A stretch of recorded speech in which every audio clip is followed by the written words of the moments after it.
Okay, this is part 3 here. I'll reread it again. I will. I'll reread it again. No, I will reread it again here. Okay, this part here. I'm just letting you realize the reason why I'm reading Jeremiah 15:51 again is because the way things are going in the Middle East seem to fit with stuff I've known about with Jeremiah 15:51 for the past 30 years.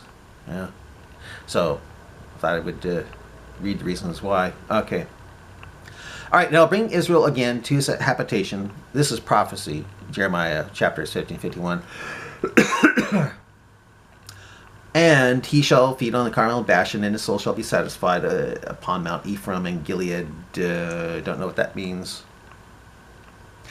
In those days, and at that time, saith the Lord, the iniquity of Israel shall be sought for, and there shall be none, and the sins of Judah, and they shall not be found, for I'll pardon those whom I reserve.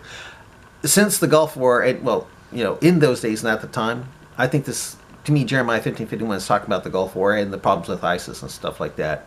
And in those days and at that time, the iniquity of Israel is always being sought for, because those who are really don't like Israel are Muslims. So they're always looking for the iniquity of Israel to say, see, look, Israel's evil, and pointing their fingers like, don't look at Islam. No, Islam's great, but look how evil Israel is there. So that, to me, this has been fulfilled here. In those days and at that time, saith the Lord, the iniquity of Israel shall be sought for. And in our day, with the Iraq situation, ISIS and stuff, it's being sought for. And there shall be none, and the sins of Judah, and the sins of Judah, those are the Jews, and there shall be, and they shall not be found, for I'll pardon those whom I reserve. To me, that's ominous. For I'll pardon those whom I reserve. That to me means Israel and all those places in the Middle East are going to get blasted.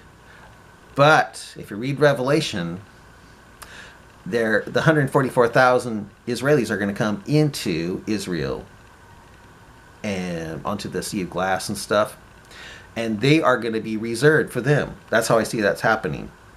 So it's like there are problems with Israel, and it's going to get it.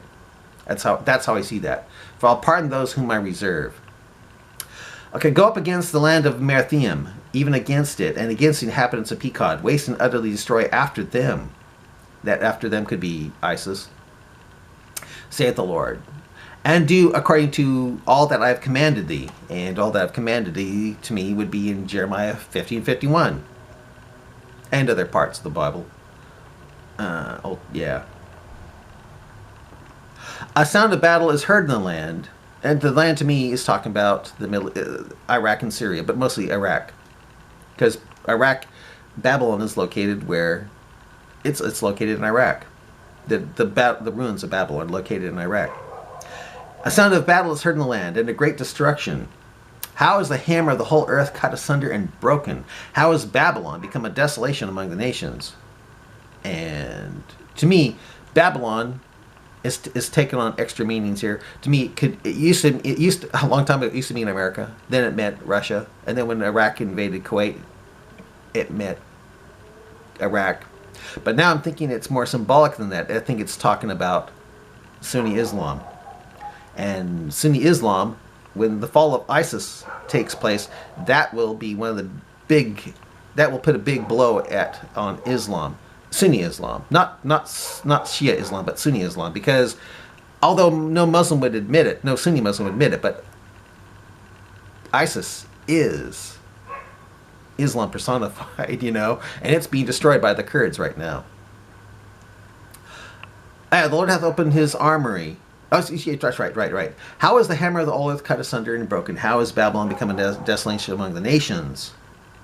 It's the religion, I think. It's going to become a desolation among the nations.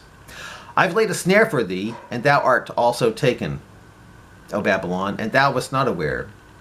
Thou art found and also caught, because thou hast striven against the Lord. To me, I used to think the snare was Kuwait.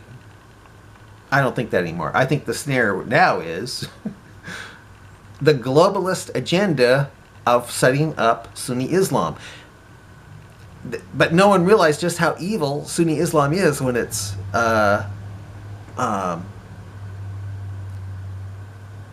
put into place. because you have Quran 424, which allows Muslims to rape captured married women. You have Quran 929, Quran 9 1 through 5, which forces non-Muslims to pay jizya tax and the threat of death if they don't become full-on Muslim and stuff like that. I don't think the globalists realized what a horrible religion they were backing. And so the thing that, the snare that caught them, I think, here is the evil of Islam carried out. And now the globalists have, and I think O'Blamer as a globalist, has to turn. Oh, you know something? I got to turn this off here. I think I've got to turn it off here. No, I can keep it going here. Yeah, I'll keep it going here. Yeah. Keep it on here. Now, even O'Blamer has to help the Kurds overthrow his baby, which is ISIS. Because the snare, they just didn't realize, they didn't realize just how evil Islam was going to be. The snare is just how evil it is, so they have to turn against it. Turn against the Muslim Brotherhood to the point where Sisi overthrew it and got rid of the Muslim Brotherhood in Egypt. Okay. Yeah, I've laid a snare for thee, and thou art also taken, O Babylon, and thou wast not aware. Thou art found and also caught, because thou hast striven against the Lord. The Lord hath opened his armory, and hath brought forth the weapons of his indignation. For this is the work of the Lord God of hosts in the land of the Chaldeans. Which would be Iraq, because the land of the Chaldeans are from Iraq. Come against her from the utmost border, open her storehouses, cast her up as heaps, and destroy her utterly. Let nothing of her be left. Now, I used to think that was talking about the UN inspectors going into Iraq and destroying the weapons of mass destruction, but I'm not so certain about that now. It could mean something else here. Slay all her bullocks, let them go down into the slaughter. Woe unto them, for their day is come, and the time of their visitation. The voice of them that flee and escape out of the land of Babylon, which I think is Iraq, to declare in Zion the vengeance of the Lord our God, the vengeance of his temple, and that probably meant temple at the time. But since if you're a Christian, your body becomes the temple of God, so a lot of Christians were killed under ISIS. They were beheaded, little girls beheaded after being raped in front of their parents and stuff like that. To me, that would be the vengeance of his temple, because if you're a Christian, your body becomes the temple of God. Call together the archers against Babylon. All you that bend the bow, camp against it round about. And right now they're doing that in Mosul. Or they did. Now they're actually going and attacking it. Let none thereof escape. They're trying to escape off into Syria, but they're blocking it. Recompense her according to her work. You know, burning people in cages, drowning them, raping little girls, burying them alive and stuff like that. According to all that they have done, do unto her, for she hath been proud against the Lord, against the Holy One of Israel. Therefore shall her young men fall in the streets, and all her men of war shall be cut off in that day, saith the Lord. And they're being cut off right now. They're trying to flee Mosul right now. Behold, I'm against thee, O thou most proud, saith the Lord God of hosts, for the day is come, the time that I shall visit thee. And to me, it seems that that time has happened. Could be wrong, but I think this is it for our time. Could happen again, but for our time, it's this time. And the most proud shall stumble and fall, and none shall raise him up. And I'll kindle fire in his cities. His cities. Did you get that? Cities. It's not just Babylon. Iraq's got a lot more than just one city, you know what I mean? I shall kindle fire in his cities, and it shall devour all round about him. You got your rocket. I mean, you got your Mosul. You got your Baghdad, which has happened. You know, you had your Ramadi and things like that. Thus saith the Lord of hosts: the children of Israel and the children of Judah were oppressed together. And all that took them captives held them fast. They refused to let them go. Yazidis could be also the children of Judah. They don't realize it. They became like Lucifer worshippers and things like that.